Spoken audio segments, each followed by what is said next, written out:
ಗ್ರಂಥದಲ್ಲಿ 6ನೇ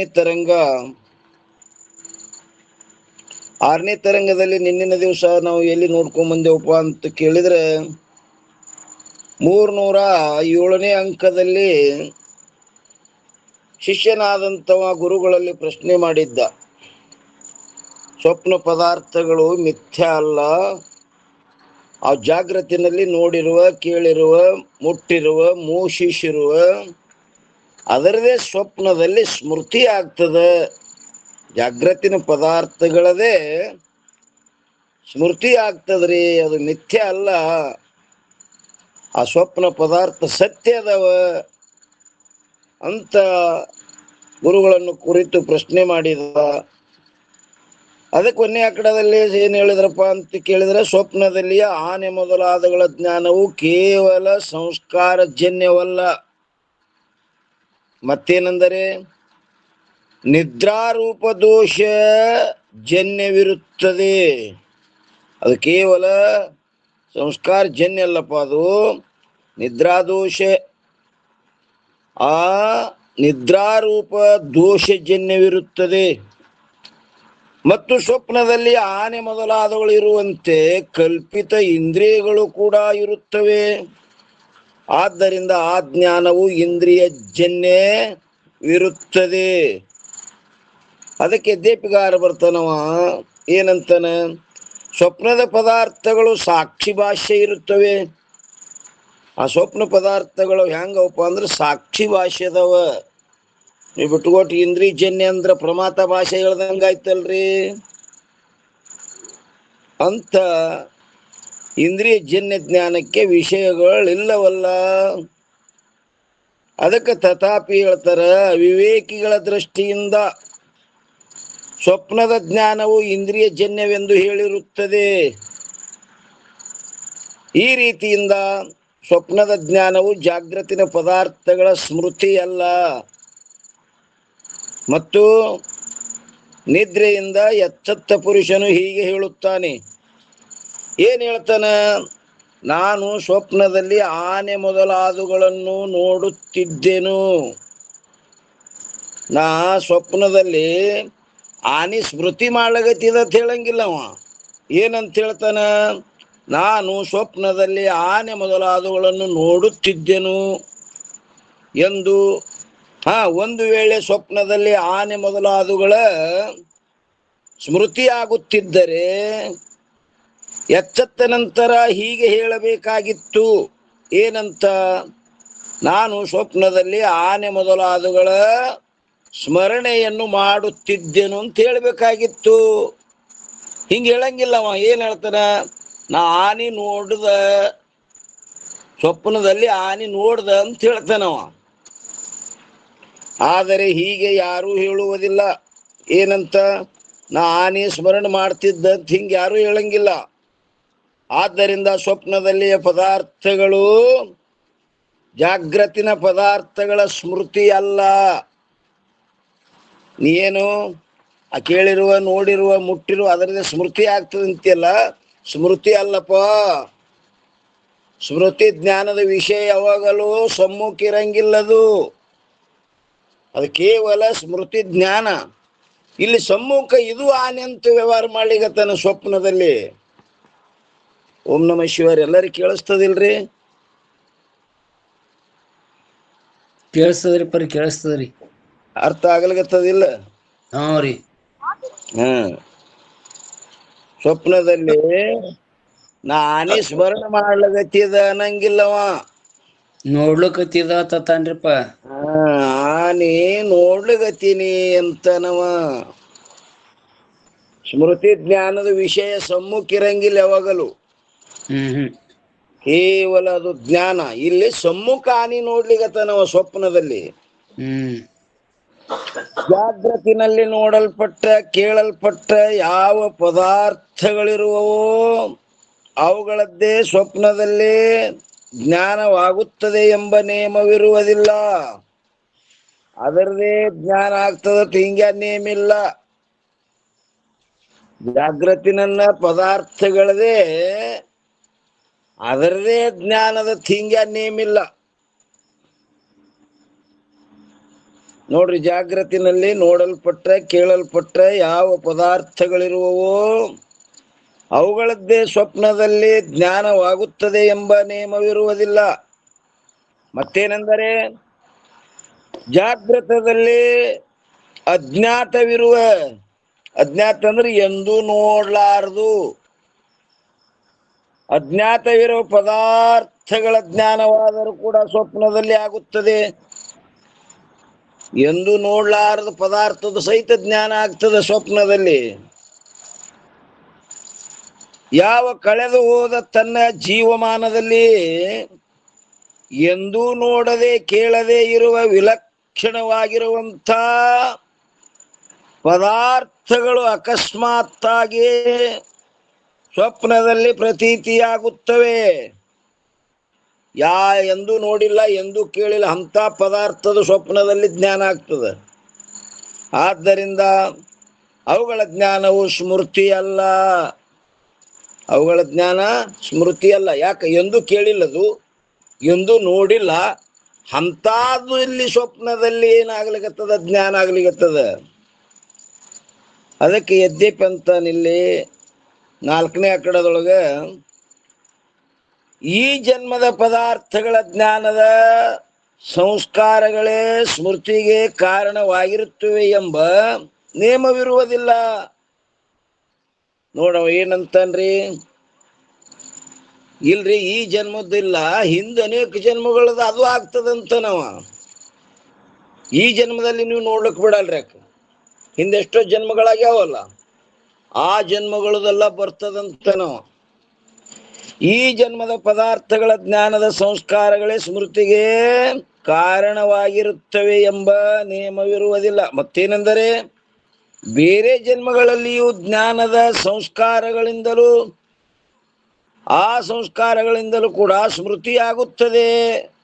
ಈ ಜನ್ಮದಾಗ ಇದ್ದಿತ್ತಂದ್ರೆ ಹಿಂದಿನ ಜನ್ಮದಲ್ಲಿ ಏನೇನು ಮಾಡ್ಯಾನ ಅದರದ್ದು ಸ್ಮೃತಿ ಆಗ್ತದ. ಯಾಕಂದರೆ ಅನುಕೂಲ ಜ್ಞಾನದಿಂದ ಪ್ರವೃತ್ತಿಯಾಗುತ್ತದೆ ಹೊರತು ಅನುಕೂಲ ಜ್ಞಾನ ವಿರಲಾರದೆ ಪ್ರವೃತ್ತಿಯಾಗುವುದಿಲ್ಲ. ಆದ್ದರಿಂದಲೇ ಮಗುವಿಗೆ ಸ್ತನಪಾನ ಮಾಡುವುದರಲ್ಲಿ ಉಂಟಾದ ಏನ್ರಿ ಪ್ರಥಮ ಪ್ರವೃತ್ತಿಗೆ ಕಾರಣವೇನೆಂದರೆ ಆ ಮಗುವಿಗೂ ಕೂಡ ನನಗೆ ಸ್ತನಪಾನವು ಅನುಕೂಲವಿರುತ್ತದೆ ಎಂಬ ಜ್ಞಾನ ಉಂಟಾಗುತ್ತದೆ. ಅಲ್ಲಿ ಹೀಗೆ ಜ್ಞಾನ ಉಂಟಾಗುವುದಿಲ್ಲ.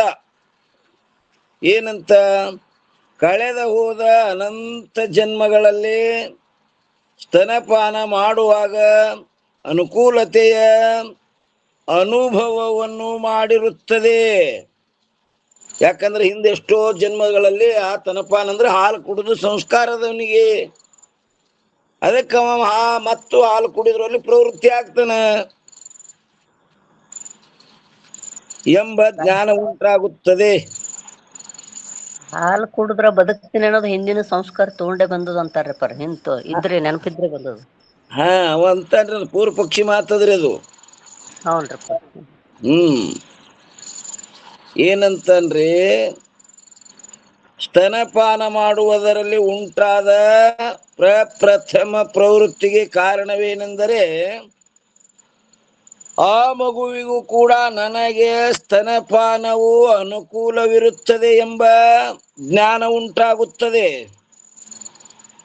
ಅಲ್ಲಿ ಹೀಗೆ ಜ್ಞಾನ ಉಂಟಾಗುವುದಿಲ್ಲ. ಏನಂದ್ರ ಕಳೆದ ಹೋದ ಅನಂತ ಜನ್ಮಗಳಲ್ಲಿ ಸ್ತನಪಾನ ಮಾಡುವಾಗ ಅನುಕೂಲತೆಯ ಅನುಭವವನ್ನು ಮಾಡಿರುತ್ತದೆ. ಅದರ ಸಂಸ್ಕಾರಗಳಿಂದ ಈಗ ಮಗುವಿಗೆ ಪ್ರಥಮದಲ್ಲಿ ಆ ಅನುಕೂಲತೆಯ ಸ್ಮೃತಿಯಾಗುತ್ತದೆ. ಆದ್ದರಿಂದ ಜನ್ಮಾಂತರಗಳಲ್ಲಿಯ ಜ್ಞಾನದ ಸಂಸ್ಕಾರಗಳಿಂದಲೂ ಕೂಡ ಸ್ಮೃತಿ ಆಗುತ್ತದೆ.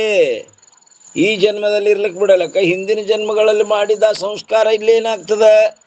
ಸ್ಮೃತಿ ಆಗ್ತದ ಅಂತ ನಾವು. ಅದರಂತೆ ಈ ಜನ್ಮದಲ್ಲಿ ಅಜ್ಞಾತವಾಗಿರುವ ಪದಾರ್ಥಗಳ ಬಗ್ಗೆ ಕಳೆದ ಹೋದ ಜನ್ಮಗಳಲ್ಲಿ ಅನುಭವ ಮಾಡಿದ ಜ್ಞಾನದ ಸಂಸ್ಕಾರಗಳಿರುವುದರಿಂದ ಈಗ ಸ್ವಪ್ನದಲ್ಲಿ ಸ್ಮೃತಿ ಉಂಟಾಗುವುದು ಸಂಭವಿಸುತ್ತದೆ ಅಂದವ. ಯದ್ಯಪಿಗಾರನ ಮಾತು ಇಲ್ಲಿತನ. ಹೌದ್ರಿ. ಅದಕ್ಕೆ ತಥಾಪಿ ಏನ್ ಹೇಳ್ತಾರೆ ಸಮಾಧಾನಕಾರರು, ಜಾಗ್ರತದಲ್ಲಿ ಯಾವ ಜನ್ಮದಲ್ಲಿಯೂ ಕೂಡ ಯಾವುದರ ಅನುಭವವಾಗುವುದೋ ಸಂಭವಿಸುವುದಿಲ್ಲವೋ.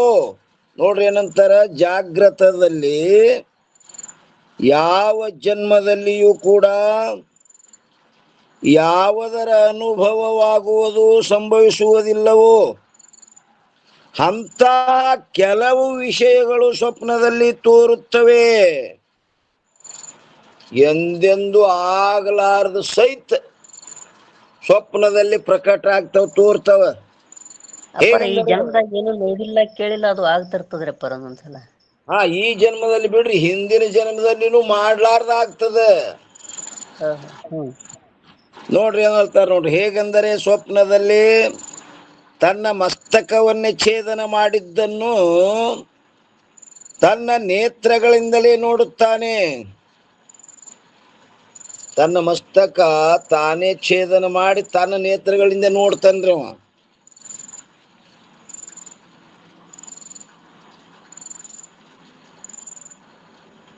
ತನ್ನ ಏನ್ ಮಾಡ್ತಾನ್ರಿ, ತನ್ನ ಮಸ್ತಕವನ್ನೇ ಛೇದನ ಮಾಡಿದ್ದನ್ನು ತನ್ನ ನೇತ್ರಗಳಿಂದಲೇ ನೋಡುತ್ತಾನೆ. ಆದರೆ ಛೇದನ ಮಾಡಿದ ತನ್ನ ಮಸ್ತಕದ ನೇತ್ರಗಳಿಂದ ನೋಡಿದ ಅನುಭವವು ಜಾಗೃತದಲ್ಲಿ ಎಂದೂ ಆಗಿಲ್ಲ. ಎಂದರೆ ಆಗ್ಯದೇನ್ರಿ ಅದು ಹಂಗ? ಎಂದೂ ಇಲ್ಲ, ಎಂದೂ ಆಗೇ ಇಲ್ರಿ. ಅಂತ ಅದು ತೋರ್ಸಲ್ಗತ್ತದಿಲ್ಲಿ ಸ್ವಪ್ನದಾಗ.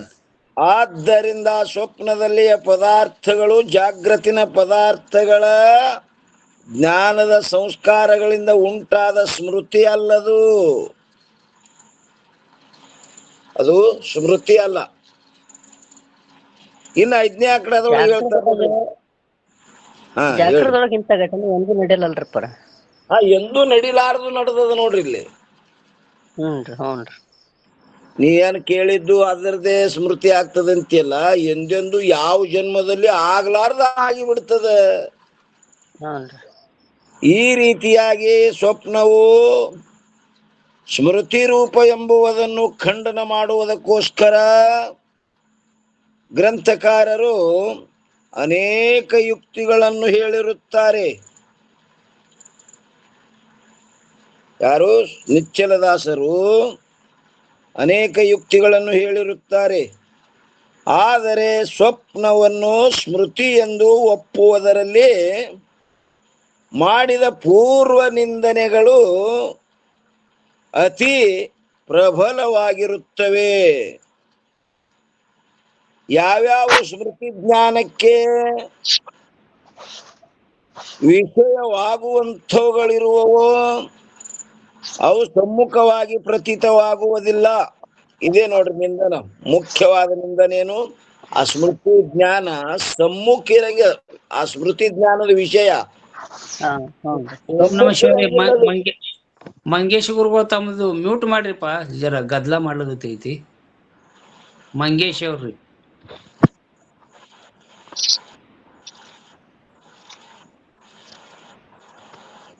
ಮ್ಯೂಟ್ ಮಾಡ್ರಿಪ್ಪ ದಯವಿಟ್ಟು ಎಲ್ಲಾರು. ಮತ್ತೊರು ತ್ರಾಸ ಕೊಡ್ಬೇಡ್ರಿ.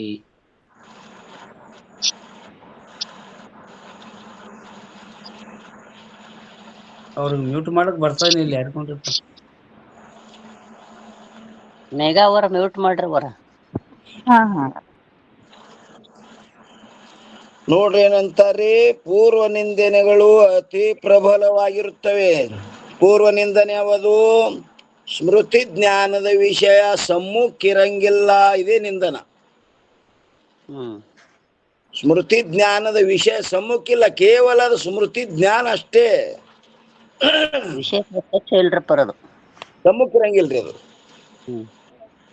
ಯಾವುವು ಸ್ಮೃತಿ ಜ್ಞಾನಕ್ಕೆ ವಿಷಯಗಳಾಗುವಂಥವುಗಳಿರುವವೋ ಅವು ಸಮ್ಮುಖವಾಗಿ ಪ್ರತೀತವಾಗುವುದಿಲ್ಲ.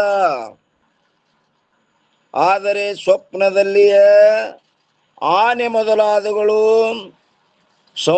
ಏನ್ರಿ ಸ್ವಕಾಲದಲ್ಲಿ ಸಮ್ಮುಖವಾಗಿ ಪ್ರತೀತವಾಗುತ್ತವೆ. ಆ ಸ್ವಪ್ನ ಕಾಲದಲ್ಲಿ ಸಮ್ಮುಖವಾಗಿ ಪ್ರತೀತ ಆಗ್ತಾವ್ರಿ, ಸ್ವತಃ ಅಲ್ಲೇ ಪ್ರತೀತ ಆತವ್ರಪ್ಪ. ಪ್ರತೀತ ಆಗ್ತವ. ಆದ್ದರಿಂದ ಸ್ವಪ್ನದಲ್ಲಿಯ ಆನೆ ಮೊದಲಾದವುಗಳು ಸ್ಮೃತಿಗಳಲ್ಲ. ಅವು ತೆಗೆದು ಹಾಕಿದ್ರು. ಏನು? ಆ ಸ್ವಪ್ನದಲ್ಲಿಯ ಪದಾರ್ಥಗಳು ಸ್ಮೃತಿ ಅಲ್ಲವು. ಯಾಕಂದ್ರೆ ಸ್ಮೃತಿ ಜ್ಞಾನದ ವಿಷಯ ಸಮ್ಮುಖಿರಂಗಿಲ್ಲ, ಕೇವಲ ಜ್ಞಾನ ಇರ್ತದದು. ಇಲ್ಲಿ ಸ್ವಪ್ನದಲ್ಲಿ ಎದುರಿಗೆ ನೋಡ್ಲಿಗತ್ತಾನ ವಿಷಯಗಳು. ಇನ್ನು 308ನೇ ಅಂಕದಲ್ಲಿ ಸ್ವಪ್ನಾವಸ್ಥೆ ಉಂಟಾದಾಗ ಲಿಂಗ ಶರೀರವು ಹೊರಗೆ ಹೋಗಿ ಜಾಗೃತಿನ ಪದಾರ್ಥಗಳನ್ನು ನೋಡುವುದಿಲ್ಲ. ಅವ ಎರಡನೇದ್ದು ಹೇಳಿದ್ದ, ಸ್ವಪ್ನದಲ್ಲಿ ಲಿಂಗ ಶರೀರ ಹೊರಗೆ ಹೋಗಿ ಗಿರಿ ಗುಡ್ಡ ಸಮುದ್ರ ನೋಡಿ ಬರ್ತದ ಅಂದಿದ್ದವ. ಯಾರು? ಪೂರ್ವ ಪಕ್ಷಿ. ಸ್ವಪ್ನಾವಸ್ಥೆ ಉಂಟಾದಾಗ ಏನ್ ಹೇಳ್ತೀರಿ ಹೇಳ್ರಿಮ್ಮ? ಇವ ಇಲ್ಲೇ ಹೊಚ್ಕೊಂಡ್ ಮಕ್ಕೋಣ, ಹೊರಗೆ ಎಲ್ಲಿ ಹೋಗಿಲ್ರಿ, ಅಲ್ಲೇ ಕಂಡವ್ರಿ ಎಲ್ಲೋಸ್ರಿ. ಆದ್ರ ಅವ ಹಂಗಂತಾನ್ರಿ, ಲಿಂಗ ಶರೀರ ಸ್ಥೂಲ ಶರೀರವನ್ನು ಬಿಟ್ಟು ಹೊರಗೆ ಹೋಗಿ ನೋಡಿ ಬಂದದ. ಅವ ಹಂಗಂತಾನ್ರಿ. ಹ್ಞೂನ್ರಿ, ಅವ ಹಂಗಂತಾನ. ಇವ್ರಂತಾರ, ಇನ್ನು ದೋಷ ಕೊಡ್ತಾರ್ರಿ ಅದಕ್ಕೆ. ಹ್ಞೂನ್ರಿ. ಸ್ವಪ್ನಾವಸ್ಥೆ ಉಂಟಾದಾಗ ಲಿಂಗ ಶರೀರವು ಹೊರಗೆ ಹೋಗಿ ಜಾಗೃತಿನ ಪದಾರ್ಥಗಳನ್ನು ನೋಡುವುದಿಲ್ಲ. ಒಂದು ವೇಳೆ ಹೋಗ್ಯಾದಂದ್ರೆ ಏನಾಗ್ತದ? ಲಿಂಗ ಶರೀರವು ಹೊರಗೆ ಹೋಗಿ ಸತ್ಯವಾದ ಗಿರಿ ಸಮುದ್ರಾದಿಗಳನ್ನು ನೋಡುತ್ತದೆ ಎಂಬುದಕ್ಕೆ ದುವಾ ಹೇಳ್ತಾರ ನೋಡ್ರಿ. 5ನೇದ್ದು, ಬಾಯರ ಲಿಂಗ ಜೋ ನಿಕಸೆ ದೇಹ ಅಮಂಗಲ ಹೋಯೆ ಪ್ರಾಣ ಸಹಿತ ಸುಂದರ ಲಸೆ ಯಾತ ಲಿಂಗ ಹೇ ಯೋಯೆ ಯೋಯೆ. ಅದರ ಅರ್ಥ ಏನ್ ಹೇಳ್ತಾರಪ್ಪ ಅಂತ ಕೇಳಿದ್ರೆ, ಒಂದು ವೇಳೆ ಸೂಕ್ಷ್ಮ ಶರೀರವು ಹೊರಗೆ ಹೋಗಿದ್ದರೆ ಸ್ಥೂಲ ಶರೀರವು ಹೆಂಗಾಗ್ತದಪ್ಪ ಅಂತ ಕೇಳಿದ್ರೆ ಅಮಂಗಲ. ಲಿಂಗ ಶರೀರ ಒಂದ್ ಸೊಳ್ಳೆ ಹೊರಗೆ ಹೋಯ್ತಂದ್ರ ಈ ಸ್ಥೂಲ ಶರೀರ ಹೆಂಗಾಗ್ತದ? ಅಮಂಗಲ. ಸೂಕ್ಷ್ಮ ಶರೀರದಲ್ಲಿ ಅವಕಾಶನೇ ಇಲ್ಲಲ್ರಿ ಇದು ಇರಾಕ. ಅಮಂಗಲ ಇದು ಶರೀರ ಬಿದ್ದೋಗ್ಬಿಡ್ತದೆ. ಇಡಂಗೆ ಇಲ್ರಿ ಅವರು, ಬಹಳ ತಕ್ಕ ತೋಡ್ನಾಡಿರ್ತಾರ ಇಂದ. ಅಮಂಗಲ ಹೊಂದುತ್ತದೆ, ಭಯಂಕರವಾಗಿ ಕಾಣುತ್ತಿತ್ತು. ಆ ನಿದ್ರೆ ಅವಸ್ಥೆ ಒಳಗ ಅದು ಭಯಂಕರ ಕಾಣಿಸಿಲ್ಲ. ಸ್ವಪ್ನಾವಸ್ಥೆಯೊಳಗ ಭಯಂಕರ ಕಾಣಿಸಿಲ್ಲದು. ಆದರೆ ಪ್ರಾಣ ಸಹಿತವಾದ ಶರೀರವು ಜಾಗೃತದ ಅವಸ್ಥೆಯಲ್ಲಿ ಇರುವಂತೆ ಸುಂದರ ಅಂದ್ರ ಮಂಗಲ ರೂಪವಾಗಿಯೂ ಮನೋಹರವಾಗಿಯೂ ಕಾಣಿಸುತ್ತದೆ. ಆ ಸ್ವಪ್ನಾವಸ್ಥೆಯಲ್ಲಿ ಸ್ಥೂಲ ಶರೀರ ಹೆಣದಂತೆ ಅಮಂಗಲ ಕಾಣಿಸಿಲ್ಲ. ಶ್ವಾಸಕ್ರಿಯೆ ನಡೆದದ್ರಪ್ಪರದು. ಮತ್ತ ನೀ ಹೇಳದಂಗಾಗಿತ್ತಂದ್ರೆ ಇದು ಹೆಣ ಆಗ್ಬೇಕಾಗಿತ್ತ ಹಳ್ಯಾಗ. ಆದ್ರ ಲಿಂಗ ಶರೀರ ಹೊರಗೆ ಹೋಗೇ ಇಲ್ಲ, ಮನೋಹರವಾಗಿಯೂ ಕಾಣಿಸುತ್ತದೆ. ಆದ್ದರಿಂದ ಸ್ವಪ್ನಾವಸ್ಥೆಯಲ್ಲಿಯೂ ಕೂಡ ಲಿಂಗ ಶರೀರವು ಸ್ಥೂಲ ಶರೀರದೊಡನೆಯೇ ಕೂಡಿಕೊಂಡೇ ಇರುತ್ತದೆ. ಅದು ಹೊರಗೆ ಹೋಯ್ತಂದ್ರೆ ಇದು ಹೆಣ ಆಗ್ತಿತ್ತು. ಇದಕ್ಕ ತೋಡ್ನಡ್ರಿ ಹೊರಗೆ, ಒಳಗ್ ಸಹಿತ ಇಡಂಗಿಲ್ಲ, ಹೊರಗೆ ಕುಂಡ್ಸಂತ ತೋಡ್ನಡ್ರಿ ಎತ್ತಿದ್ರು. ಅದಕ್ಕ ಇದು ಅಮಂಗಲ ಕಾಣಿಸ್ತಿತ್ತು. ಸ್ವಪ್ನಾವಸ್ಥೆಯಲ್ಲಿ ಅಮಂಗಲ ಹೆಣದಂತೆ ಕಾಣಿಸಿಲ್ಲ, ಪ್ರಾಣ ಸಹಿತವಾಗಿ ಸುಂದರವಾಗಿ ಕಾಣಿಸದ. ಸೂಕ್ಷ್ಮ ಶರೀರ ವಿಯೋಗ ಆದಾಗ ಇದು ಶಣನೇರಪ್ಪರ ಮತ್ತ ಹೆಣನೆ ಆಗ್ತಿತ್ತು. ಅಂದ್ರೆ ನೀ ಏನ್ ಹೇಳ್ತಿ ಹೊರಗೆ ಹೋಗ್ಯದಂತಿ, ಹೊರಗೆ ಹೋದ್ರೆ ಇದು ಅಮಂಗಲ ಹೆಣ ಆಗ್ತಿತ್ತು, ಒಯ್ದು ಸುಟ್ಟು ತೆಗಿತಿದ್ರಿ ಇದಕ್ಕೆ. ಅದಕ್ಕೆ ಲಿಂಗ ಶರೀರ ಹೊರಗೆ ಹೋಗಿಲ್ಲ. ಟೀಕಾ ನೋಡ್ರಿ ಏನಂತಾರ್ರಿ, ಯಾವ ಸ್ವಪ್ನಾವಸ್ಥೆಯಲ್ಲಿ ಸ್ಥೂಲ ಶರೀರದಿಂದ ಹೊರಗೆ ಹೊರಟ ಲಿಂಗ ಶರೀರವು ಬಾಹ್ಯದಲ್ಲಿರುವ ಸತ್ಯವಾದ ಗಿರಿ ಸಮುದ್ರಾದಿಗಳನ್ನು ನೋಡುತ್ತಿದ್ದರೆ ಲಿಂಗ ಶರೀರದ ಹೋಗುವಿಕೆಯಿಂದ ಯಾವ ಪ್ರಕಾರ ಮರಣಾವಸ್ಥೆಯಲ್ಲಿ ಶರೀರವು ಭಯಂಕರ ರೂಪದಿಂದ ತೋರುತ್ತದೆಯೋ ಅದರಂತೆ ಸ್ವಪ್ನಾವಸ್ಥೆಯಲ್ಲಿ ಆದರೂ ಕೂಡ ಲಿಂಗ ಶರೀರವು ಅಭಾವವಾಗುವುದರಿಂದ ಸ್ಥೂಲ ಶರೀರವು ಅಮಂಗಲವಾಗಿ ಭಯಂಕರವಾಗಬೇಕಾಗಿತ್ತು. ಸ್ವಪ್ನಾವಸ್ಥೆಯಲ್ಲಿ ಹಂಗ ಅಮಂಗಲ ಭಯಂಕರ ಆಗಿ ತೋರ್ಯದೇನು ಇಲ್ಲ, ಪ್ರಾಣ ಸಹಿತವಾಗಿ ಸುಂದರವಾಗಿನೇ ತೋರ್ಯದ. ಹಾಗೂ ಪ್ರಾಣರಹಿತ ಹೆಣದಂತೆ ಆಗಬೇಕಾಗಿತ್ತು. ಆದರೆ ಸ್ವಪ್ನಾವಸ್ಥೆಯಲ್ಲಿ ಹೀಗೆ ಆಗುವುದಿಲ್ಲ. ಮತ್ತೇನೆಂದರೆ ಸ್ವಪ್ನಾವಸ್ಥೆಯಲ್ಲಿ ಸ್ಥೂಲ ಶರೀರವು ಪ್ರಾಣ ಸಹಿತವಾಗಿರುತ್ತದೆ. ಅದು ಹೆಂಗದಪ್ಪ ಅಂದ್ರೆ ಪ್ರಾಣ ಸಹಿತವಾಗಿದೆ. ಮತ್ತು ಜಾಗ್ರದ ಅವಸ್ಥೆಯಲ್ಲಿರುವಂತೆ ಮಂಗಲ ರೂಪವಾಗಿಯೂ ಸುಂದರವಾಗಿಯೂ ಇರುತ್ತದೆ. ಆದ್ದರಿಂದ ಸ್ವಪ್ನಾವಸ್ಥೆಯಲ್ಲಿ ಲಿಂಗ ಶರೀರವು ಸ್ಥೂಲ ಶರೀರದಿಂದ ಹೊರಗೆ ಹೋಗುವುದಿಲ್ಲ, ಅದು ಹೊರಗೆ ಹೋಗಿಲ್ಲ. ಮತ್ತು ಒಂದು ವೇಳೆ ಹೀಗೆ ಹೇಳಿದ್ದಾದರೆ ಏನಂತ, ಸ್ವಪ್ನಾವಸ್ಥೆಯಲ್ಲಿ ಪ್ರಾಣವೇನೋ ಹೋಗುವುದಿಲ್ಲ, ಆದರೆ ಅಂತಃಕರಣ ಮತ್ತು ಇಂದ್ರಿಯಗಳು ಹೊರಗಿರುವ ಅಂತಃಕರಣ ಮತ್ತು ಇಂದ್ರಿಯಗಳು ಹೊರಗಿರುವ ಪರ್ವತಾದಿಗಳಲ್ಲಿ ಹೋಗಿ ಅವುಗಳನ್ನು ನೋಡುತ್ತವೆ. ಹಿಂಗ್ ಒಂದು ವೇಳೆ ಹೇಳಿದರೆ ಅಂದ್ರೆ ಪ್ರಾಣವು ಹೊರಗೆ ಹೋಗುವುದಿಲ್ಲವಾದ್ದರಿಂದ ಸ್ಥೂಲ ಶರೀರವು ಮರಣಾವಸ್ಥೆಯಂತೆ ಭಯಂಕರವಾಗುವುದಿಲ್ಲ. ಮತ್ತು ಪ್ರಾಣವು ಹೊರಗೆ ಹೋಗುವುದರಿಂದ ಸ್ವಲ್ಪವಾದರೂ ಕೂಡ ಪ್ರಯೋಜನವಿಲ್ಲ. ಆ ಪ್ರಾಣದ್ದೇನು ಕೆಲಸದ್ರಿ ಹೊರಗಂತನವ ಜಡ ಆದ್ರೆ ಅದೇನು ತಿಳ್ಕೊಳ್ಳೋದಲ್ಲ ಮಾಡೋದಲ್ಲ. ಮೊದಲೇ ಜಡ ಅದ. ಅದಕ್ಕೆ ಆ ಪ್ರಾಣ ಈ ಸ್ಥೂಲ ಶರೀರದಾಗ ಇರ್ತದ. ತಿಳುವಳಿಕೆ ಅದಕ್ಕದ, ಜ್ಞಾನೇಂದ್ರಿಗೆ ಮತ್ತು ಅಂತಃಕರಣಕ್ಕೆ ತಿಳುವಳಿಕೆ ಅದ, ಅವು ಹೋತಾವಂತನವ. ಪ್ರಾಣ ಇಲ್ಲೇ ಅದ. ಅದಕ್ಕೊಂದು ಉದಾಹರಣೆ ಕೊಡ್ತಾನೆ. ಈಗ ನೋಡ್ರಿ, ಮಕ್ಕಳು 4 ಮಕ್ಳು ಇರ್ತಾವ ಒಬ್ರಿಗೆ. ಅದ್ರಾಗ ಒಂದು ಮಗ ಹುಚ್ಚಿತ್ತಂದ್ರೆ ಅದಕ್ಕೆ ಮನಿ ಕೈಲಿಕ್ಕೆ ಬಿಟ್ಟು ಹೋಗ್ತಾರ. ಇಲ್ಲೇ ಮಕ್ಳು ಶಾಣೆ ಮಕ್ಕಳು ಅವ್ರು ಹೋಗಿ ವ್ಯಾಪಾರ ಉದ್ಯೋಗ ಮಾಡ್ಕೊಂಡು ಬರ್ತಾರ.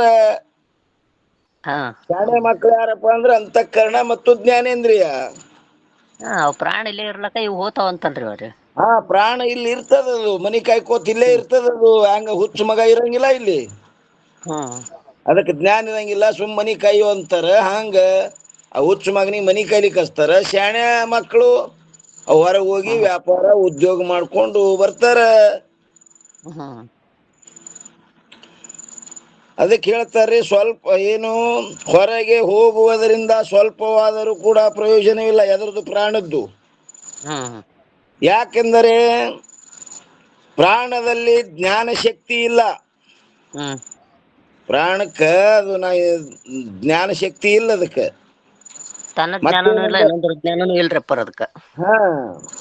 ಮತ್ತೇನೆಂದರೆ ಕ್ರಿಯಾಶಕ್ತಿ ಇರುತ್ತದೆ. ಕೇವಲ ಕೆಲಸ ಮಾಡ್ಲಿಕ್ಕೆ ದುಡ್ಲಿಕ್ಕೆ ಶಾಣೆ ಅದು ಪಾರ ಕರೆ, ವ್ಯವಹಾರ ತಿಳಿಯಂಗಿಲ್ಲ ಅದಕ್ಕೆ.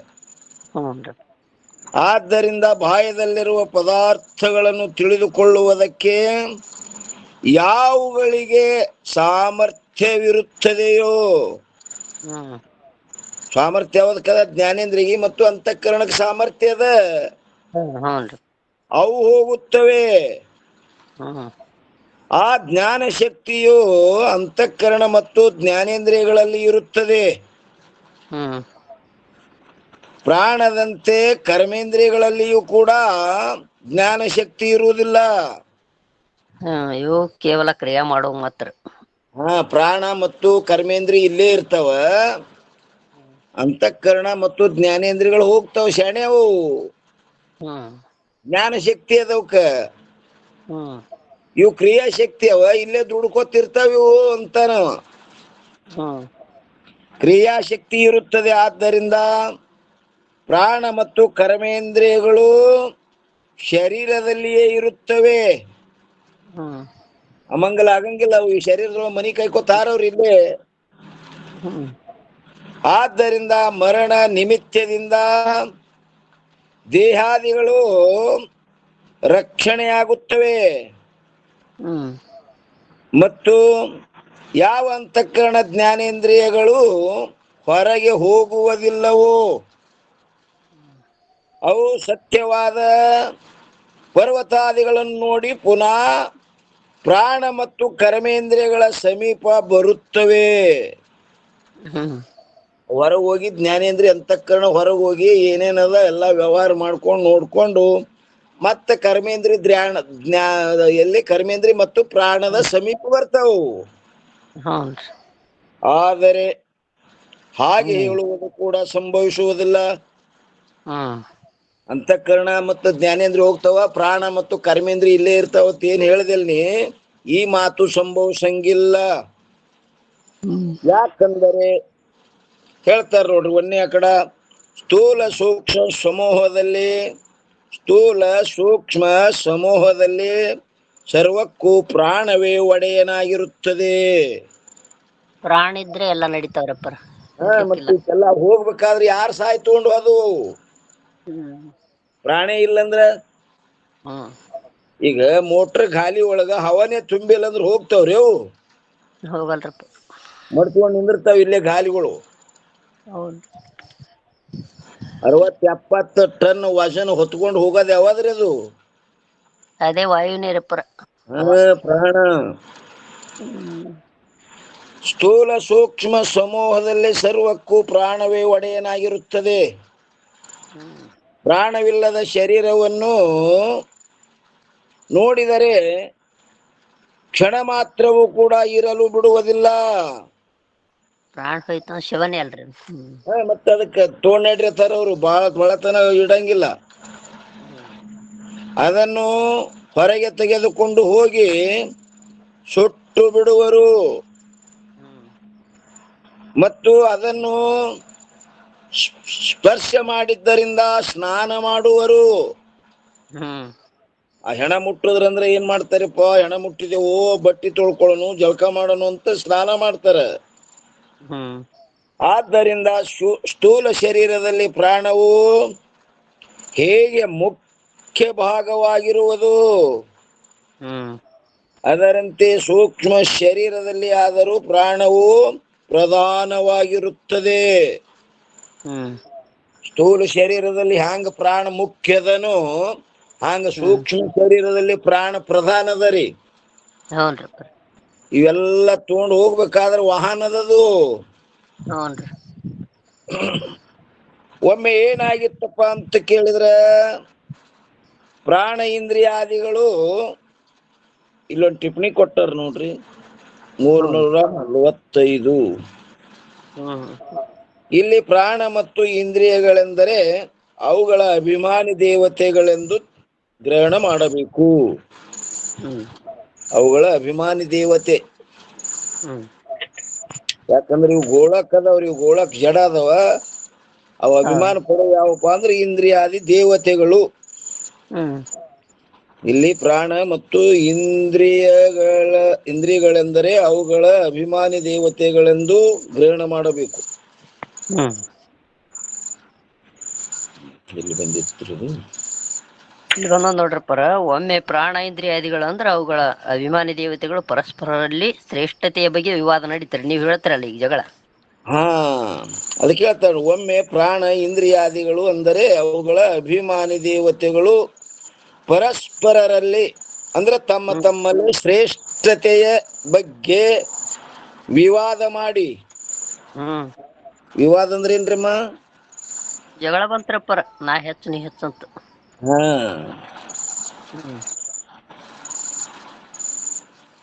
ವಿವಾದ ಅಂದ್ರೆ ಪಕ್ಷ ಪ್ರತಿಪಕ್ಷ ಪರಿಗ್ರಹೇಣ ವದನಂ ವಿವಾದ. ವಿವಾದಕ್ಕೆ ಲಕ್ಷಣ ಅದ ನೋಡ್ರಿ ಇದು.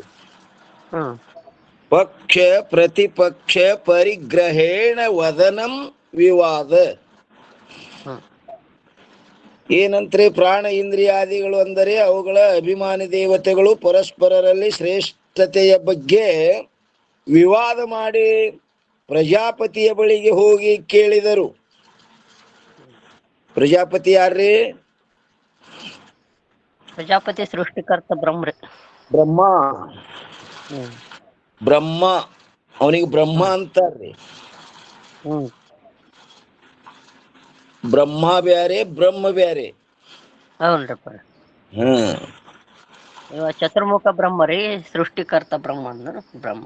ಕೇವಲ ಬ್ರಹ್ಮ, ಇದು ಬ್ರಹ್ಮ ಬಗ್ಗೆ ವಿವಾದ ಮಾಡಿ ಪ್ರಜಾಪತಿಯ ಬಳಿಗೆ ಹೋಗಿ ಕೇಳಿದರು. ಹೇ ಭಗವಾನ್, ನಮ್ಮೊಳಗೆ ಯಾರು ಶ್ರೇಷ್ಠರಿರುತ್ತಾರೆ? ಇದೆಲ್ಲ ಸೃಷ್ಟಿ ಮಾಡಿದೆಯಲ್ಲಪ್ಪ, ಇದ್ರೊಳಗ ಇಷ್ಟ್ರೊಳಗ ಯಾರು ಶ್ರೇಷ್ಠರದಾರ ಅಂದ್ರೆ ಎಲ್ಲಾ ಇಂದ್ರಿಯಾದಿಗಳು, ಅಂತಃಕರಣ ಎಲ್ಲ ಹೋಗಿ ಕೇಳುದುರಿ. ಆವಾಗ ಪ್ರಜಾಪತಿಯು ಹೇಳಿದ್ದೇನೆಂದರೆ, ನೀವೆಲ್ಲರೂ ಸ್ಥೂಲ ಶರೀರದಲ್ಲಿ ಪ್ರವೇಶ ಮಾಡಿರಿ, ನಂತರ ಒಬ್ಬೊಬ್ಬರೇ ಹೊರಗೆ ಹೋಗಿರಿ.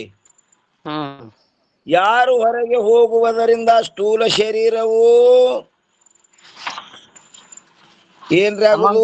ಅಮಂಗಲ ರೂಪವಾಗಿ ಬಿದ್ದು ಬಿಡುವುದು. ಅವರು ನಿಮ್ಮೊಳಗೆ ಶ್ರೇಷ್ಠರಿರುತ್ತಾರೆ. ಅವರಿಗೆ ಹೇಳಿಬಿಟ್ರವರು. ಯಾರಿಂದ ನಿಮ್ಮ ಕಾರ್ಯ ನಿಂತು ಹೋಗ್ತದ ಅವರು ಶ್ರೇಷ್ಠ ನೋಡು. ಈ ಸ್ಥೂಲ ಶರೀರದಲ್ಲಿ ಯಾರು ಹೋಗೋದ್ರಿಂದ ಈ ಸ್ಥೂಲ ಶರೀರದ ವ್ಯವಹಾರ ನಿಂತು ಬಿಡ್ತದ, ಅವರು ಶ್ರೇಷ್ಠರು. ಅಮಂಗಲ ರೂಪವಾಗಿ ಬಿದ್ದು ಬಿಡುವುದು, ಅವರು ನಿಮ್ಮೊಳಗೆ ಶ್ರೇಷ್ಠರಿರುತ್ತಾರೆ ಎಂದು ಹೇಳಿದನು. ಪ್ರಜಾಪತಿಯು ಆ ವಚನದಿಂದ ಒಬ್ಬೊಬ್ಬರೇ ಹೊರಗೆ ಹೊರಟರು. ಆಗ ನೇತ್ರವೇ ಮೊದಲಾದ ಒಂದೊಂದು ಇಂದ್ರಿಯಗಳ ಅಭಾವದಿಂದ ನೇತ್ರ, ನಾ ಹೋಗಿ ಬರ್ತೀನಿ ತಡಿ, ನಂದಿಂದೆ ಇವರೆಲ್ಲ, ನಾನ್ ನೋಡ್ದಲ್ಲೇ ಇವರೆಲ್ಲ ಇರ್ತಾರ, ನಾನೇ ನೋಡ್ಲಿಲ್ಲ ಅಂದ್ರೆ ಇವ್ರ ಹೆಂಗಿರ್ತಾರ ಮಕ್ಳು ತಿಳಿ ಅದು ಹೊರಗೆ ಹೋಯ್ತ್ರಿ. ಹೊರವಾದ್ರೆ ಇಲ್ಲಿ ಕುಂಡ ಅಂತ ವ್ಯವಹಾರ ನಡೀತು. ಆ ಕಣ್ಣು ಹೋಗೋದ್ರಿಂದ ಇಲ್ಲಿ ಏನು ಕೊಳಂ ಬೀಳಿಲ್ಲ. ಅದಕ್ಕ ನೇತ್ರವೇ ಮೊದಲಾದ ಒಂದೊಂದು ಇಂದ್ರಿಯಗಳ ಅಭಾವದಿಂದ ಕೂಡ ಕಿವುಡ ಮೊದಲಾದ ರೂಪದಿಂದ ಸ್ಥೂಲ ಶರೀರವು ಏನಾಗಲಿಕತ್ತು? ಬದುಕಿರುವುದನ್ನು ಕಂಡರು. ಕುರುಡ ಅಂತ ವ್ಯವಹಾರ ಆಗ್ಲಿಕತ್ತು, ಕಿವುಡ ಅಂತ ವ್ಯವಹಾರ ಆಗ್ಲಿಕತ್ತು, ಮೂಕ ಅಂತ ವ್ಯವಹಾರ ಆಗ್ಲಿಕತ್ತು. ಈ ಇಂದ್ರಿಯಗಳು ಹೋಗೋದ್ರಿಂದ ಸ್ಥೂಲ ಶರೀರ ಅದೇನು ಹೆಣದಂತೆ ಬೀಳಲಿಲ್ಲ. ಅದಕ್ಕೆ ಬದುಕಿರುವುದನ್ನು ಕಂಡರು.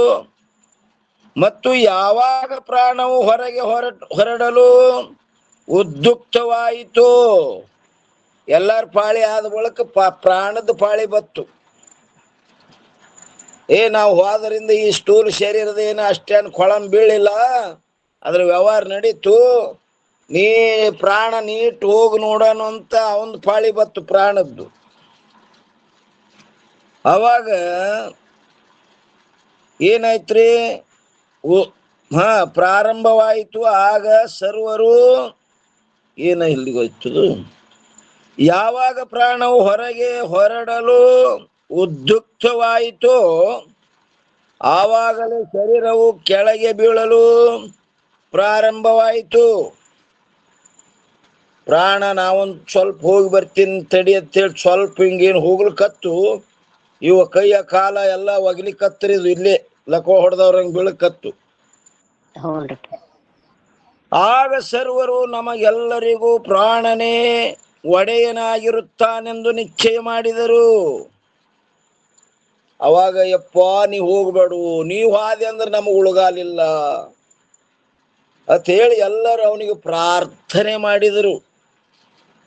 ಪ್ರಾರ್ಥನೆ ಮಾಡಿ ನಿನಗೆ ಊಟ ಕೊಡ್ತೇವಪ್ಪ, ನೀರು ಕೊಡ್ತೇವು, ನಿನಗೆ ಬಟ್ಟಿ ತೊಡಸ್ತೇವು ಅಂತ ಅವಾಗ ಒಪ್ಕೊಂಡರ್ರಿ ಅವ್ರು.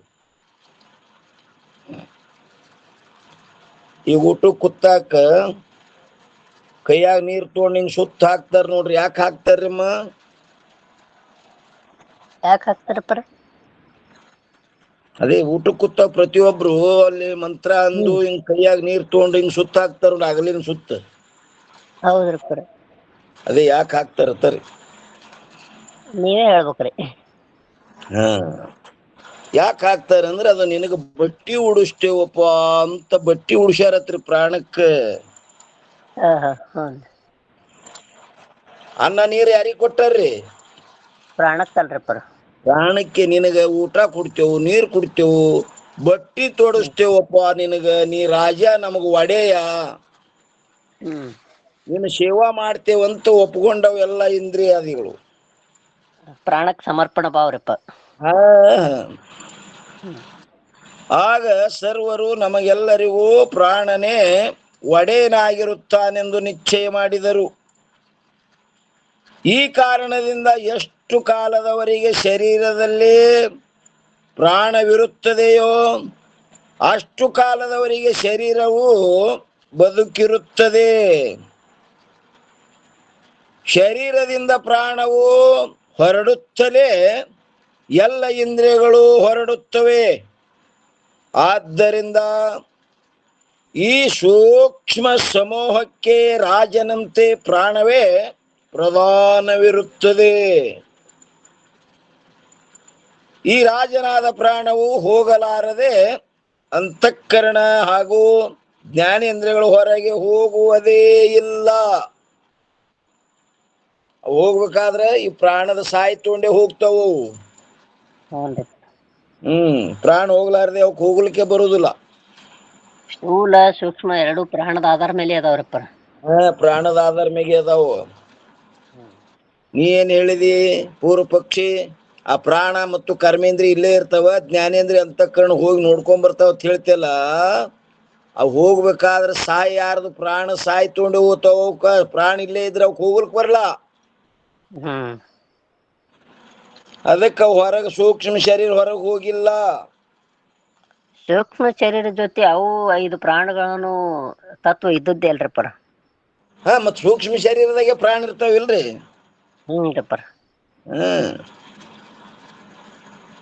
ಅವು ಸ್ವರ್ಗಕ್ಕೂ ಮರ್ತ್ಯಕ್ಕೂ ಬರಬೇಕಾದ್ರೆ ಪ್ರಾಣ ಸಾಯಿ ತೊಗೊಂಡೇ ಹೋಗ್ತದ್ರಿ ಅಂತ ಅದು ಸೂಕ್ಷ್ಮ ಶರೀರ.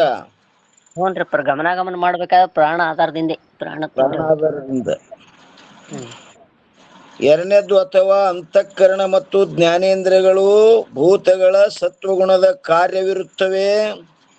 ಅವುಗಳಲ್ಲಿ ಜ್ಞಾನ ಶಕ್ತಿ ಇರುತ್ತದೆ ಹೊರತು ಕ್ರಿಯಾಶಕ್ತಿ ಇರುವುದಿಲ್ಲ ಅವಕರಲ್ಲಿ. ಓಂ ನಮಃ ಶಿವ. ಓಂ ನಮಃ ಶಿವ ರೀ. ಹೇಳ್ರಿ. ಆ ಪ್ರಾಣವಾಯ ಇದ್ರಾಗ ಪ್ರಾಣವಾಯುದಾಗ ಚೈತನ್ಯ ಅಪ್ಪಕ್ಕಿರ್ತಾನ್ರಿ ಒಳಗ, ಅವಾಗ ನಡೀತದದು. ಚೈತನ್ಯ ಅಂತೂ ಅದೇ ಆದಲ್ಲ. ಅವ್ರು ಹೊರಗೆ ಹೋಗಿ ನೋಡಿ ಬರ್ತೇವೆ ಅಂತಾರ ಅವರು. ಯಾವು? ಅಂತಃಕರಣ ಮತ್ತು ಜ್ಞಾನೇಂದ್ರಿಯಗಳು. ಚೈತನ್ಯ ಆಧಾರ ಇಲ್ಲದೆ ಅವಕ್ಕ ಇರ್ಲಿಕ್ಕ ಇರುವಿಕೆನೆ ಇಲ್ಲ. ಹೌದು ಹೌದ್ರಿ. ಆದ್ರೆ ಇವು ಏನಂತನ್ವ, ಈ ಜಾಗ್ರತಿನ ಪದಾರ್ಥಗಳದೇ ಸ್ವಪ್ನದಲ್ಲಿ ಸ್ಮೃತಿ ಆಗ್ತದೆ. ನೀವು ಸ್ವಪ್ನ ಪದಾರ್ಥಗಳಿಗೆ ಮಿಥ್ಯಾ ಅಲ್ಲಕ್ಕೆ ಹೋಗ್ಬೇಡ್ರಿ. ಅವನು ಪೂರ್ವ ಪಕ್ಷಿ ಮಾತದದು. ಬರೋಬರಿ. ಅದು ಪಂಚಕರಣದಾಗ ಆಗಿ ಹೋಗ್ಯದ್ರಿ. ಸ್ವಪ್ನ ಸತ್ಯ ಅಂತ ಸಿದ್ಧ ಮಾಡಕ್ ಹೊಂಟಾನ್ರಿ ಅವ್ರಿ. ಸ್ವಪ್ನ ಸತ್ಯ ಅದ. ಆ ಸ್ವಪ್ನ ದೃಷ್ಟಾಂತ ಕೊಟ್ಟು ಜಗತ್ ಮಿಥ್ಯ ಅಲ್ಲಕ್ ಹೋಗ್ಬೇಡ್ರಿ, ಸ್ವಪ್ನ ಸತ್ಯ ಅದಂತ ನಾವ. ಅವ್ರದ್ದು ಮಾತೇನ್ರಿ ಇದು ಬರೋಬರಿ. ಯಾಕಂದ್ರೆ ಅದು ಸ್ವಪ್ನಾವಸ್ಥೆಯಲ್ಲಿ ಆ ಸೂಕ್ಷ್ಮ ಶರೀರ, ಲಿಂಗ ಶರೀರ ಅದು ಏನದ ಸ್ಥೂಲ ಶರೀರವನ್ನು ಬಿಟ್ಟು ಹೊರಗೆ ಹೋಗಿ ಅದು ನೋಡ್ಕೊಂಡ್ ಬರ್ತದ. ನೋಡ್ಕೊಂಡ್ ಬರ್ಲಿಕ್ಕೆ ಹೋಯ್ತಂದ್ರ ಮಾರಾಯ ಇದು ಅಮಂಗಲ ಆಗ್ತದ, ಹೆಣ ಆಗ್ತದ, ಸುಟ್ಟು ತೆಗಿತಾರ ಇದಕ್ಕಿಂದ. ಹೌದ್ರಿ. ಮರಣ ಅಂದ್ರೆ ಎದಕ್ಕಂತಾರ್ರಿ? ಏನ್ರಿ?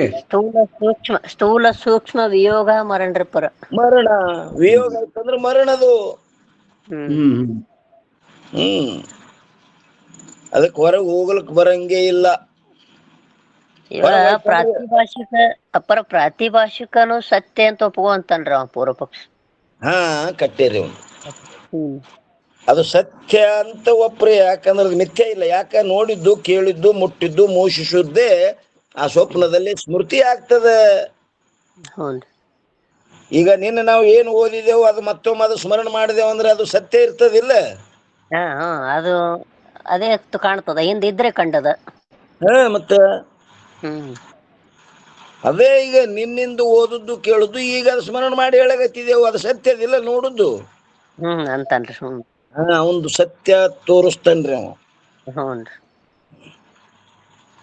ಇವ್ರಂತಾರ ಅದು ಪ್ರತ್ಯಕ್ಷ ಇಲ್ಲಿ ನೀನಿ ನೆನಪು ಮಾತ್ರ ಅದ, ಅದು ಹೆಂಗ್ ಸತ್ಯ ಆಗ್ತದ ಆಗುದಿಲ್ಲ ಅಂತಾರ. ಸ್ಮೃತಿ ಜ್ಞಾನದ ವಿಷಯ ಸಮ್ಮುಖ ಇರಂಗಿಲ್ಲ. ಅದು ಕೇವಲ ಸ್ಮೃತಿ ಜ್ಞಾನ ಅಷ್ಟೇ. ಇಲ್ಲಿ ಇದು ಆನೆ, ಇದು ಪರ್ವತ, ಇದು ಇದು ಇದು ಅಂತೆ ಸಮ್ಮುಖದ ವಿಷಯ ಸ್ವಪ್ನದಲ್ಲಿ. ಸ್ಮೃತಿ ಜ್ಞಾನದ ವಿಷಯ ಸಮ್ಮುಖ ಇರಂಗಿಲ್ಲ. ಅಥವಾ ಅಂತಃಕರಣ ಮತ್ತು ಜ್ಞಾನೇಂದ್ರಿಯಗಳು ಭೂತಗಳ ಸತ್ವಗುಣದ ಕಾರ್ಯವಿರುತ್ತವೆ. ಇವುಗಳಲ್ಲಿ ಜ್ಞಾನ ಶಕ್ತಿ ಇರುತ್ತದೆ ಹೊರತು ಕ್ರಿಯಾಶಕ್ತಿ ಇರುವುದಿಲ್ಲ. ಆ ಕ್ರಿಯಾಶಕ್ತಿಯು ಪ್ರಾಣದಲ್ಲಿರುತ್ತದೆ. ಆ ಕ್ರಿಯಾಶಕ್ತಿ ಎಲ್ಲದ? ಪ್ರಾಣದಲ್ಲದ. ಆ ಪ್ರಾಣವು ಆ ಪ್ರಾಣದ ಬಲದಿಂದ ಮರಣ ಸಮಯದಲ್ಲಿ ಲಿಂಗ ಶರೀರವು ಈ ಸ್ಥೂಲ ಶರೀರವನ್ನು ತ್ಯಾಗ ಮಾಡಿ ಲೋಕಾಂತರಕ್ಕೆ ಹೋಗುತ್ತದೆ. ಆ ಪ್ರಾಣದ ಸಹಾಯದಿಂದ ಸೂಕ್ಷ್ಮ ಶರೀರ ಎಲ್ಲಿ ಹೋಗ್ತದ್ರಿ? ಲೋಕಾಂತರಕ್ಕೆ ಹೋಗ್ತದೆ. ಪುಣ್ಯ ಪಾಪದಂತೆ ತನ್ನ ಪುಣ್ಯಕ್ಕೆ ಅನುಗುಣವಾಗಿ ಲೋಕಾಂತರ ಗಮನ ಮಾಡ್ತದ್ರಪ್ಪ. ಮತ್ತು ಪ್ರಾಣದ ಬಲದಿಂದಲೇ ಇಂದ್ರಿಯಗಳ ಮೂಲಕ ಅಂತಃಕರಣ ವೃತ್ತಿಯು ಹೊರಗಿನ ಘಟಾದಿಗಳವರೆಗೆ ಹೋಗುತ್ತದೆ. ವೃತ್ತಿ ಪ್ರಾಣದ ಸಹಾಯದಿಂದಲೇ. ಆದ್ದರಿಂದ ಪ್ರಾಣದ ಸಹಾಯವಿಲ್ಲದೆ ಅಂತಃಕರಣ ಮೊದಲಾದಗಳು ಹೊರಗೆ ಹೋಗುವುದು ಸಂಭವಿಸುವುದಿಲ್ಲ. ಆ ಪ್ರಾಣದ ಸಹಾಯ ಇಲ್ಲದೆ ಹೊರಗೆ ಹೋಗೋದು ಸಂಭವಿಸಂಗಿಲ್ಲ. ಪ್ರಾಣ ಬಿಟ್ಟು ಏನ್ ನೀವು ಹೋಗ್ತಾವಂತಿಯಲ್ಲ, ಹಂಗ ಆಗುದಿಲ್ಲ, ಅದು ಹೋಗುದಿಲ್ಲ. ಇದೇ ಕಾರಣದಿಂದ ಯೋಗ ಶಾಸ್ತ್ರದಲ್ಲಿ ಹೇಳಿರುತ್ತದೆ ಏನು? ಪ್ರಾಣವು ನಿರೋಧವಾಗಲಾರದ ಹೊರತು ಮನವು ನಿರೋಧವಾಗುವುದಿಲ್ಲ. ಪ್ರಾಣ ನಿರೋಧ ಆಯ್ತಂದ್ರೆ ಮನೋ ನಿರೋಧ ಆಗ್ತದೆ. ಎಲ್ಲಿ ತನ ಪ್ರಾಣ ನಿರೋಧ ಆಗಂಗಿಲ್ಲ, ಅಲ್ಲಿ ತನ ಮನಸ್ಸು ನಿರೋಧ ಆಗಂಗಿಲ್ಲ. ನೋಡ್ರಿ ಏನಂತಾರೆ, ಯೋಗ ಶಾಸ್ತ್ರದಲ್ಲಿ ಹೇಳಿರುತ್ತದೆ ಪ್ರಾಣವು ನಿರೋಧವಾಗಲಾರದ ಹೊರತು ಮನವು ನಿರೋಧವಾಗುವುದಿಲ್ಲ. ಪ್ರಾಣದ ಕ್ರಿಯೆ ನಿಯಂತ್ರಣ ಮಾಡ್ತಾರ ನೋಡ್ರಿ, ಶ್ವಾಸೋಚ್ಛ್ವಾಸ ಕ್ರಿಯೆ ಯೋಗ ಮಾಡೋದ್ರಿಂದ. ಮೊದಲದು ಏನ್ ಮಾಡ್ತಾರ್ರಿ? ಕುಂಭಕ ಮಾಡಿ ನಿಂದ್ರಿಸೋದ್ರ ಅಂದ್ರೆ ಆಯ್ದ ಮಲ ನಿಲ್ಲ ಬಿಡ್ತದ.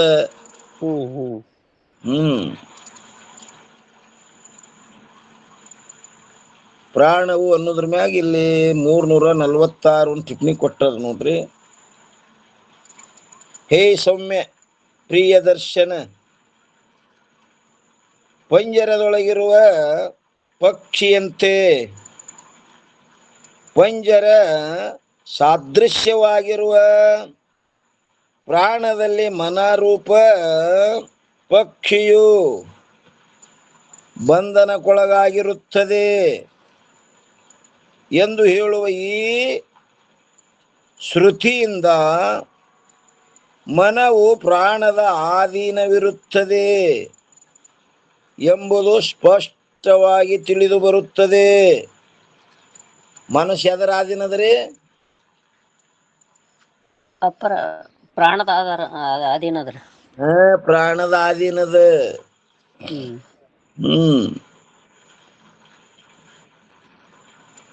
ಈಗ ಪ್ರಾಣಾಯಾಮ ಮಾಡೋದ್ರಿಂದ ಯೋಗ ನಿಯಂತ್ರಣದಲ್ಲಿ ಮನಸ್ಸು ಅಡಗಿಸ್ಬೇಕಾದ್ರೆ ಮತ್ತೆ ಹಠದಿಂದ ಅದಕ್ಕ ಸಾಧಿಸ್ತಾರಪ್ಪರ.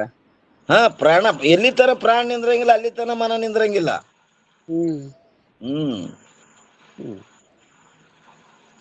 ಎಲ್ಲಿ ಬಂದಿತ್ರಿ ಅದು ಟಿಪ್ಪಣಿ? ಇಲ್ಲಿ ಪ್ರಾಣವು ಚಲಿಸುವುದರಿಂದ ಮನವು ಚಲಿಸುತ್ತದೆ ಮುಂದಾದ್ ನೋಡ್ರಿಪ್ಪರ, ನಿರೋಧವಾಗುದಿಲ್ಲ ಅಂತ ಹೇಳಿದ್ರಲ್ರಿ. ಪ್ರಾಣವು ನಿರೋಧವಾಗುವುದರಿಂದ ಮನವು ನಿರೋಧವಾಗುತ್ತದೆ. ಆದ್ದರಿಂದ ಮನದ ನಿರೋಧ ರೂಪವಾದ ಯಾವ ಎಲ್ಲಿ ಮ್ಯಾತೆಳಗ್ ಬಂದ ಪ್ರಾಣವು ಚಲಿಸುವುದರಿಂದ ಮನವು ಚಲಿಸುತ್ತದೆ. ಪ್ರಾಣವು ನಿರೋಧವಾಗುವುದರಿಂದ ಮನವು ನಿರೋಧವಾಗುತ್ತದೆ. ಆದ್ದರಿಂದ ಮನದ ನಿರೋಧ ರೂಪವಾದ ಯಾವ ರಾಜಯೋಗವನ್ನು ಪ್ರಾಪ್ತಿ ಮಾಡಿಕೊಳ್ಳಬೇಕೆಂಬ ಇಚ್ಛೆಯು ಯಾರಿಗಿರುವುದೋ ಅವರು ಮೊದಲ ಪ್ರಾಣ ನಿರೋಧ ರೂಪವಾದ ಹಠಯೋಗವನ್ನು ಅನುಷ್ಠಾನ ಮಾಡಬೇಕು. ಮೊದಲ ಪ್ರಾಣ ನಿರೋಧ ರೂಪ ಹಠಯೋಗ, ಹಠದಿಂದ ಅದೇನ್ ಮಾಡ್ಬೇಕ್ರಿ? ನಿರೋಧ ಮಾಡಬೇಕು. ಹಠಯೋಗವನ್ನು ಅನುಷ್ಠಾನ ಮಾಡಬೇಕು. ಆದ್ದರಿಂದ ಪ್ರಾಣದ ಅಧೀನವಾಗಿ ಅಂತಃಕರಣದ ಗಮನವು ಇರುತ್ತದೆ. ಅದು ಹೋಗಲಾರದ ಹೊರತು ಅಂತಃಕರಣ ಹಾಗೂ ಜ್ಞಾನೇಂದ್ರಗಳು ಹೊರಗೆ ಹೋಗಲಾರವು. ಅಪ್ಪರ ಇವರು ಶಿಖಿಧ್ವಜ ರಾಜ ಇವರು ಚೂಡಾಲಿ ಯೋಗ ಮಾರ್ಗದಿಂದ ಚೂಡಾಲಿ ಎಲ್ಲೆಲ್ಲೋ ಆಕಾಶ ಮಾರ್ಗವಾಗಿ ಪ್ರಾಣ ತಗೊಂಡೆ ಪ್ರಾಣದಿಂದ ಸಾಯದಿಂದ ಹೋತಾಡ್ರಪ್ಪರ ಮನಸ್ಸು ಅಡಗಿಸಿ. ಹೌದೌದೌದೌದು. ಯಾಕಂದ್ರೆ ಪ್ರಾಣ ಅನ್ನೋದು ವಾಹನದರಿ ಅದು. ಹ್ಞೂನ್ರಿಪ್ಪರ ಹ್ಞೂನ್ರಿ. ಪ್ರತಿಯೊಂದಕ್ಕೆಲ್ಲ ವಾಹನ ಅದಾವು. ಪಂಚೀಕರಣದೊಳಗೆ ವಿಸ್ತಾರದಲ್ಲಿ ಬೇಕಾದ್ರೆ ನೋಡ್ರಿ. ಹ್ಞೂನ್ರಿಪ್ಪರ. ಜ್ಞಾನೇಂದ್ರಿಯಗಳು ಹೊರಗೆ ಹೋಗಲಾರವು. ಮತ್ತು ಮೂರನೇ ಕಡ ಸ್ವಪ್ನಾವಸ್ಥೆಯಲ್ಲಿದ್ದಾಗ ಸ್ಥೂಲ ಶರೀರವು ಪ್ರಾಣ ಸಹಿತವಾಗಿರುವುದು ಕಂಡು ಬರುತ್ತದೆ. ಆದ್ದರಿಂದ ಸ್ವಪ್ನದಲ್ಲಿ ಲಿಂಗ ಶರೀರವು ಹೊರಗೆ ಹೋಗಿ ಸತ್ಯವಾದ ಪರ್ವತಗಳನ್ನು ನೋಡುತ್ತದೆ ಎಂಬುದು ಸಂಭವಿಸುವುದಿಲ್ಲ. ನೀ ಏನ್ ಹೇಳ್ದಲ್ಲ, ಹೊರಗೆ ಹೋಗಿ ನೋಡಿ ಬರ್ತದ ಹೇಳ್ತಿಲ್ಲ, ಅದು ಸಂಭವಿಸಂಗಿಲ್ಲ.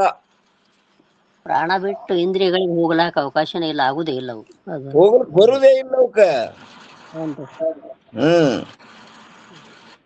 ಅದ ಹೆಂಗಂದ್ರ ವಾಹನದ ಅವಕರ್ದು ಹೋಗ್ಬೇಕಾದ್ರ ವಾನೇ ನಿತ್ತಂದ್ರ ಅವ್ರ ಹೆಂಗ ಹೋಗ್ತಾರ. ಇನ್ನ ನಾಲ್ಕನೇ ಅಕಡದೊಳಗೆ ಏನ್ ಹೇಳ್ತಾರ ನೋಡಿ, ಅಥವಾ ಯಾವನು ಪುರುಷನು ಸ್ವಪ್ನದಲ್ಲಿ ತನ್ನ ಸಂಬಂಧಿಕನೊಡನೆ ಕೂಡಿಕೊಂಡು ಯಾವುದೊಂದು ವ್ಯವಹಾರವನ್ನು ಮಾಡಿದಾಗ ಎಚ್ಚತ್ತ ನಂತರ ಆ ಸಂಬಂಧಿಕನು ಭೇಟಿಯಾದರೆ ನಾವಿಬ್ಬರು ರಾತ್ರಿಯಲ್ಲಿ ಕೂಡಿದ್ದೆವು ಮತ್ತು ಅಮುಖ್ಯ ಇಂಥ ವ್ಯವಹಾರವನ್ನು ಮಾಡಿದ್ದೆವು ಎಂದು ಹೇಳುವುದಿಲ್ಲ. ಇಲ್ಲಪ್ಪ ನಾನು ಈ ಕೂಡಿದ್ದೆವು ಮತ್ತೆ ಒಂದು 5 ಲಕ್ಷ ರೂಪಾಯಿ ನೀನು ಕೊಟ್ಟಿದ್ದ ಮತ್ತ ಅವು ಈ ಸದ್ದು ಕೊಡು ಅಂತ ಕೇಳಿದ್ರೆ ಜಾಗ್ರದಲ್ಲಿ ಕೊಡ್ತಾನೇನ್ರಿ ಅವ? ಸತ್ಯ ಇದ್ರ ಕೊಡ್ಬೇಕಲ್ರಪ್ಪ, ಇಲ್ಲೇ ಇಲ್ಲ ಇಲ್ಲದು. ಆದರೆ ಪೂರ್ವ ಪಕ್ಷಿಯ ರೀತಿಯಂತೆ ನೋಡ್ರಿ ಏನಂತಾರ ಪೂರ್ವ ಪಕ್ಷಿ ಯಾರಿಗಂತಾರಮ್ಮ? ಪೂರ್ವ ಪಕ್ಷಿ ನೀವೇ ಹೇಳ್ಬೇಕ್ರಪ್ಪ, ನೆನಪಿಲ್ರಿ. ನಮ್ ಕುಮಾರಮ್ಮ ಅವ್ರದ್ದು ಬಂದಿಲ್ಲನ್ರಿ ಯಾರು? ಇದ್ದಂಗಿಲ್ರಪ್ಪ. ಅದರ್ರಿ सिद्धांत विरोध तर्कोपन्यासन व्यवस्थापक पूर्व पक्ष पूर्व पक्ष ಸಿದ್ಧಾಂತ ನಿರಸನೆಯ ಪ್ರಥಮೋಪಪಕ್ಷ ಪೂರ್ವ ಪಕ್ಷ. ಎಲ್ಲರೂ ಸ್ವಲ್ಪ ಸ್ವಲ್ಪ ಬಿಟ್ಟೆ ಹೋದ್ರಿ ನಡುವ. ಈಗೈತೇನ್ರಿ? 3 ಮಂದಿ ಹೇಳಿದ್ರಿ ಖರೆ ನಿಧಿಗಣದಾಗ ಹೇಳ್ದಂಗೆ ಐತೇನ್ರಿ? ಮತ್ತೆ आता हे सिद्धांत विरुद्ध तर्कोपन्यासन व्यवस्थापक पूर्व पक्षರು. ಪೂರ್ಣ ಬತ್ ನೋಡ್ರಿ ಈಗ. ಸಿದ್ಧಾಂತ ವಿರುದ್ಧ ತರ್ಕೋಪನ್ಯಾಸೇನ ವ್ಯವಸ್ಥಾಪಕ ಪೂರ್ವ ಪಕ್ಷ. ಸಿದ್ಧಾಂತ ನಿರಸನೆಯ ಏನ್ರಿ? ಸಿದ್ಧಾಂತ ನಿರಸನೀಯ ರೀ ಪರ. ಪ್ರಥಮೋಪಪಾದನೆಯ ಪಕ್ಷ ಪೂರ್ವ ಪಕ್ಷ. ಸಿದ್ಧಾಂತ ವಿರುದ್ಧ ತರ್ಕೋಪನ್ಯಾಸೇನ ವ್ಯವಸ್ಥಾಪಕ ಪೂರ್ವ ಪಕ್ಷ. ಸಿದ್ಧಾಂತ ಅಂದ್ರಮ್ಮ ಅಂತ್ಯ ನಿರ್ಣಯ ಸಿದ್ಧಾಂತ ಪರ. ಅಂತ್ಯ ನಿರ್ಣಯ ಸಿದ್ಧಾಂತ. ಅಬಾಧಿತ ಅರ್ಥ ನಿಶ್ಚಯಕ್ಕೂ ಸಿದ್ಧಾಂತ. ಆದರೆ ಪೂರ್ವ ಪಕ್ಷೀಯ ರೀತಿಯಂತೆ ಹೊರಗೆ ಹೋಗಿ ಆ ಸಂಬಂಧಿಕನೊಡನೆ ಸತ್ಯವಾದ ವ್ಯವಹಾರವನ್ನು ಮಾಡಿರುತ್ತಾನೆ. ಅಂದ ಬಳಿಕ ಆಗ ಭೆಟ್ಟಿಯಾದದ್ದು ಹಾಗೂ ಮಾಡಲ್ಪಟ್ಟ ಆ ವ್ಯವಹಾರದ ಜ್ಞಾನವು ಆ ಸಂಬಂಧಿಕನು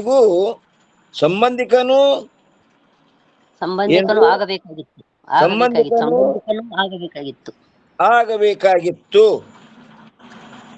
ಮತ್ತು ಯಾವಾಗ ಭೆಟ್ಟಿಯಾಗುವನೋ ಆವಾಗ ಸಂಬಂಧಿಕನು ಇದನ್ನು ಹೇಳಬೇಕಾಗಿತ್ತು. ನಾವಿಬ್ರು ಭೇಟಿಯಾಗಿದ್ದೇವಪ್ಪ, ಇಟ್ರುವ ಕೊಟ್ಟಿದ್ದೀನಿ, ನಾನು ಕೊಡ್ತಾ ಹಿಂಗ ಅನ್ಬೇಕಾಗಿತ್ತು. ನೆನಪಿದ್ದಂಗ ಅವಂಗೂ ಇರ್ಬೇಕಾಗಿತ್ತು. ಏಕ್ ಕಾಲಕ್ಕೆ ಇಬ್ರಿಗೆ ತೋರ್ಬೇಕಾಗಿತ್ರಿ ಅಂತ. ಏಕ್ ಕಾಲಕ್ಕೆ ಅದು ಇಬ್ರಿಗೆ ಸತ್ಯ ಇದ್ರೆ ಇಬ್ರಿಗೆ ಅದೇ ನಮ್ಮನ್ನು ತೋರ್ಬೇಕಾಗಿತ್ತು. ಆದರೆ ಸಿದ್ಧಾಂತದ ಪ್ರಕಾರ ಆ ಸಂಬಂಧಿಕನು ಹಾಗೂ ಅವನೊಡನೆ ಕೂಡಿ ಮಾಡಿದ ಸರ್ವ ವ್ಯವಹಾರವು ಎಲ್ಲಿ ಅಂತರದಲ್ಲಿಯೇ ಕಲ್ಪಿತವಿರುತ್ತದೆ. ಅದು ಕಲ್ಪಿತ, ಸುಳ್ಳೇ ತೋರ್ಲಿಕ್ಕತ್ತದದು, ಸತ್ಯ ಇಲ್ಲ. ನೀ ಸತ್ಯ ಅಂತ ಹೇಳ್ತಿಲ್ಲ, ಸತ್ಯ ಇಲ್ಲದ ಕಲ್ಪಿತದ. ಮತ್ತೆ ನಿನಗೆ ಹೆಂಗ ಅದು ಆ ವ್ಯವಹಾರ ಆಗ್ಯದ, ಹಂಗ ಅವನಿಗೂ ಆಗ್ಬೇಕಾಗಿತ್ತು. ಇಬ್ರು ಕೂಡಿ ಮಾಡಿರಿಲ್ಲ, ಅವನಿಗೆ ಆಗಂಗಿಲ್ಲ. ಅದು ಕಲ್ಪಿತದ. ಒಬ್ಬನಿಗೆ ತೋರಿದ್ದು ಇನ್ನೊಬ್ಬನಿಗೆ ತೋರುದಿಲ್ಲತ್ರಿ ಇದು. ಮನೋರಥ ಅದು ನಿಂದು, ಕೇವಲ ಮನೋರಥ. ಇನ್ನು 5ನೇ ಅಕಡ ಮತ್ತ ನಾಳಿನ ದಿವ್ಸ ನೋಡುನ್ರಿ.